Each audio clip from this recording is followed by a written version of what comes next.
A night in Vegas. The soft glow of the chandelier caught the ice in Dean Martin's glass as he leaned back, a comfortable smile playing on his lips. His friends, gathered around a mahogany table at the Sands' most exclusive restaurant, were a familiar, welcome sight. The hum of conversation and the gentle clinking of silverware provided a soothing backdrop to the evening. Dean, ever the effortless host, was in his element, his voice a low, melodic murmur between sips of his scotch. "So, the priest asks the guy, 'Are you a gambling man?' Dean began, his eyes twinkling. A ripple of anticipation went through the table. And the guy says, 'Only when I win.'" Laughter erupted, warm and genuine. One of his companions nearly choked on his prime rib while another slapped the table in delight. Dean's own chuckle was rich and infectious, a sound that always managed to put everyone at ease. The waiter, gliding past with a tray of champagne flutes, offered a discreet smile, clearly accustomed to the convivial atmosphere that followed Dean wherever he went. The air was thick with the scent of roasted garlic and expensive perfume, mingling with the subtle tobacco notes from a nearby cigar. A piano in the corner played a jazzy rendition of Moon River, its melody weaving through the room like liquid silk. Dean savoured the moment, the easy camaraderie, the unburdened joy of friends simply enjoying each other's company. He watched the faces around him, each one alight with mirth, and a quiet sense of contentment settled over him. This was Vegas, his kind of night, relaxed, sophisticated, and utterly delightful. Mr. Big arrives. The laughter still echoed. A warm hum in the low-lit corner of the restaurant as Dean regaled his companions with a story about a mistaken identity and a very unhappy flamingo. His glass of amber liquid glinted under the chandelier, untouched for the moment as he leaned back, the picture of relaxed enjoyment. Then a shadow fell over the table, not from the overhead light, but from a hulking figure that suddenly loomed beside them. A hush descended, quick and complete, swallowing the remnants of joy. Every eye in the room seemed to pivot, not towards Dean, but towards the newcomer. He was a mountain of a man in a flawlessly tailored charcoal suit, his broad shoulders seeming to absorb all ambient light. This was Mr. Big, a name whispered in hushed tones across the neon desert. His very presence was a gravitational pull, and the air around him crackled with an unspoken authority that made even the most boisterous conversations wither. His face was a mask of granite, a deep frown etched between his heavy brows, and his eyes, dark and unblinking, fixed on Dean. The playful twinkle in Dean's own eyes dimmed, replaced by a steely glint, though a faint, almost imperceptible smile still played on his lips. The easy camaraderie of moments ago evaporated, replaced by a palpable tension that tightened every muscle in the room. The clink of silverware, the murmur of distant voices, all faded into a respectful silence, waiting to see what this formidable force desired. The threat. The air in the private dining room, usually thick with the scent of expensive cigars and even more expensive perfume, suddenly congealed. Dean, mid-anecdote about a disastrous golf swing, felt a shadow fall over him, not from the low-slung chandeliers, but from the hulking figure of Mr. Big. The man's perfectly tailored suit seemed to expand, his presence swallowing the easy camaraderie of the table. Mr.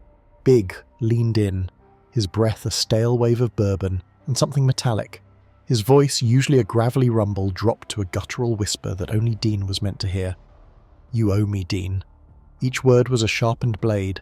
Dean's smile, always ready, faltered only for a fraction of a second, but his eyes, clear and unblinking, met the mobster's.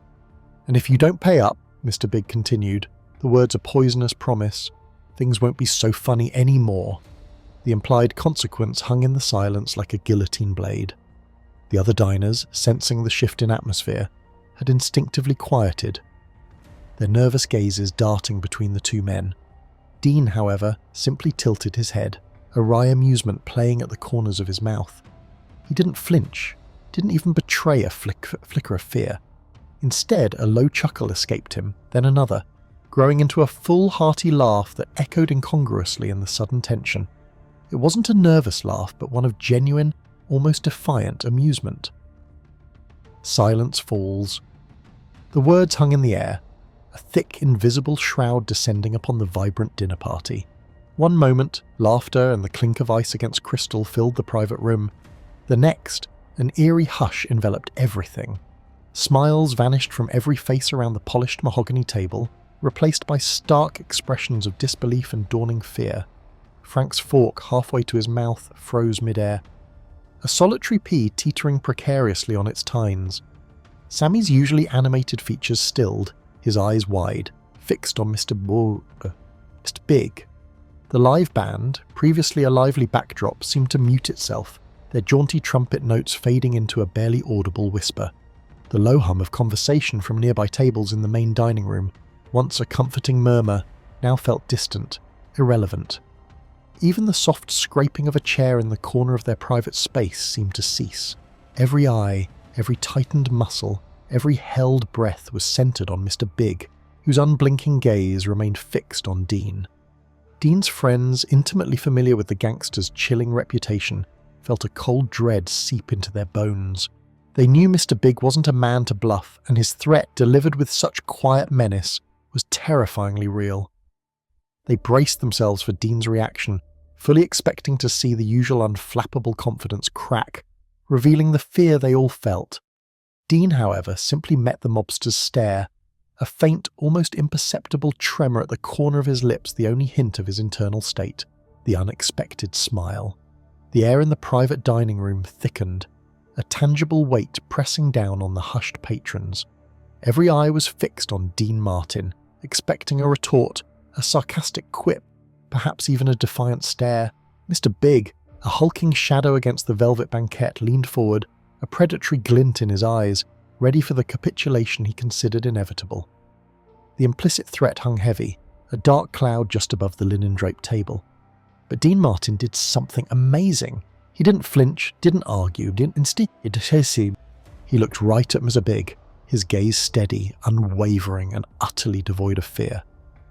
A flicker of something unexpected crossed Dean's features, a tiny tremor at the corner of his mouth. Then a little smile started, barely perceptible, a ripple across the surface of a calm pond.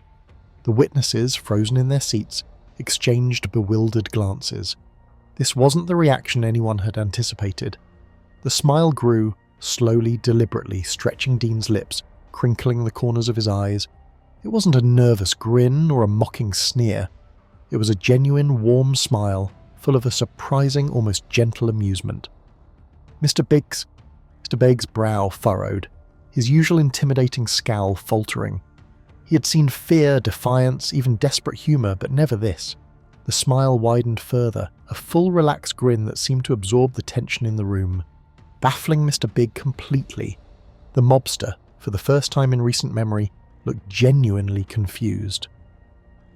The booming laughter. The heavy silence that followed Mr. Big's thinly veiled threat was thick enough to cut with a steak knife. All eyes were on Dean, waiting for some flicker of fear, a concession, anything to acknowledge the gravity of the situation. Instead, a slow smile spread across Dean's face, a glint in his eyes that promised mischief. Then he threw his head back and let out a laugh so loud, so utterly unburdened, it seemed to shake the very crystal chandeliers above them. It wasn't a nervous titter or a sarcastic snicker. This was a full-throated, joyous bellow, a sound that started deep in his chest and erupted with unadulterated mirth, filling every corner of the private dining room. It was the kind of laugh one hears at the end of a truly brilliant comedy routine, a spontaneous outburst of pure delight. Dean Martin laughed as if Mr. Big had just delivered the most uproarious punchline imaginable, completely ignoring the veiled menace that had only moments before hung heavy in the air. His shoulders hitched, his eyes crinkled at the corners, and the sound was contagious, though no one else dared to join in. The other diners exchanged bewildered glances, unsure if they were witnessing an act of incredible courage or utter madness. Mr. Big's confusion. Mr. Big's usual mask of unyielding menace fractured, dissolving into an expression entirely alien, pure, unadulterated bewilderment. His eyes, typically reflecting fear or grudging deference, now mirrored the wide-mouthed astonishment of a child. Dean Martin, casually reclined in his chair, a half-empty glass of amber liquid catching the light on the table, had just unleashed a genuine, full-throated peal of laughter. It wasn't a nervous titter or a sarcastic chuckle, but a warm, infectious boom that reverberated through the opulent dining room's velvet confines. The mobster's meticulously crafted aura of intimidation simply evaporated. No one in his long, violent career, not a single soul, had ever dared to laugh at him, especially not in the midst of a threat, his voice a low growl, detailing consequences and broken bones. The very notion was anathema, an egregious affront to his entire being. He stood transfixed, his hand still resting on the intricately carved back of Dean's chair, the weight of his unspoken words hanging heavy in the abrupt silence that followed Dean's mirth. Mr. Big's mind, usually a swift and brutal instrument, seized up. What was this? What was the appropriate retort? His customary strategies offered no guidance. Rage? Violence? Both seemed preposterous in the face of such unperturbed amusement. He felt like a predator whose intended prey had just met him with a playful bark, the sheer unexpectedness rendering him utterly impotent. The corners of his mouth twitched, unable to settle on either fury or comprehension. He was, for the first time in memory, completely at a loss. A different kind of respect. Dean, still chuckling, wiped a tear from the corner of his eye. "You, my friend," he said, gesturing with an open palm toward Mr. Big, "are a real comedian. Best act I've seen all week, and that's saying something considering the talent in this town."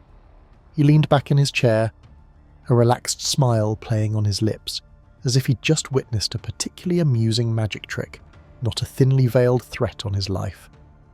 Mr. Big stood there, a formidable shadow, against the muted glow of the chandelier, his mouth slightly ajar. The low hum of conversation that had permeated the room had died, replaced by a nervous, almost imperceptible rustle of whispers. Eyes darted between the unmoving mob boss and the impossibly calm entertainer. A waiter, frozen mid-pour, held a bottle of vintage port aloft, his knuckles white. A long moment stretched, thick with unspoken questions. Slowly, the hard edge returned to Mr. Big's gaze, the initial shock receding, but beneath the familiar granite a flicker, almost imperceptible, of something new sparked, a grudging acknowledgement. It wasn't deference, not yet, but a nascent form of respect for the sheer unadulterated fearlessness that radiated from Dean. This was a man who didn't just walk the line, he tap-danced on it, and did it with a martini in hand. The legend grows. The air in the private dining room hung thick with the scent of expensive cigar smoke and unresolved tension. Mr. Big, a man whose presence usually commanded instant silence and obedience, surprised everyone. Instead of unleashing the expected torrent of threats or a cold, calculated stare, he merely offered Dean a tiny, almost imperceptible nod, an action so rare it spoke volumes. Then, without a single word or backward glance, he turned and strode out of the room, his retinue silently falling in behind him like shadows. A collective exhale rippled through Dean's friends seated around the polished mahogany table. Their eyes, wide with a mixture of disbelief and awe, turned to him. "Dean," Frank began, his voice a low whisper. "How in the world did you do that?" Sammy chimed in. "He just left. No fuss, no muss." Dean merely winked, a mischievous twinkle in his eyes, and picked up his abandoned champagne flute. "Some fellas just ain't got a sense of humour, fellas. Got to teach 'em, right?" That night, the tale of Dean Martin's fearless laughter and Mr. Big's uncharacteristic retreat became an instant legend, whispered from the green felt tables of the casinos to the back rooms of the city's most exclusive clubs. It spread like wildfire, painting Dean not just as a talented entertainer, but as a man who simply could not be intimidated. His unflappable composure in the face of raw power solidified his reputation, forever altering how Mr. Big and indeed all of Las Vegas saw Dean Martin. The easygoing crooner now carried an invisible aura of invincibility, a man who met threats with a smile and defiance with a chuckle.